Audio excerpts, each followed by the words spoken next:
नमस्कार मैत्रिणींनो, आज आपण बनवला आहे साबुदाणा वडा। त्याच्यासाठी बटाटे हे स्वच्छ असे धुवून घेतलेले 10 ते 15 मिनिटासाठी बटाटे आपण उकडण्यासाठी ठेवले आहेत।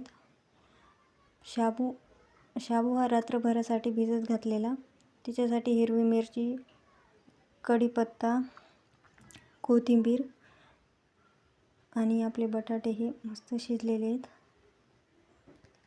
कोथिंबीर आणि कढीपत्ता एकत्र करून घेतलेला, बटाटे शिजलेले आहेत। बटाटे बारीक करून घ्यायचे।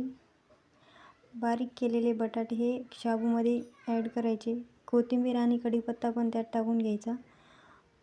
बघू शकता अशा प्रकारे टाकून घ्यायचा। पीठ मळल्यासारखं शाबू आणि बटाटा हे मळून घ्यायचं। चवीनुसार मीठ घ्यायचं। एका कढईमध्ये तेल टाकून घ्यायचं। छोटे छोटे असे याचे पुरी बनवल्यासारखे बनवून घ्यायची।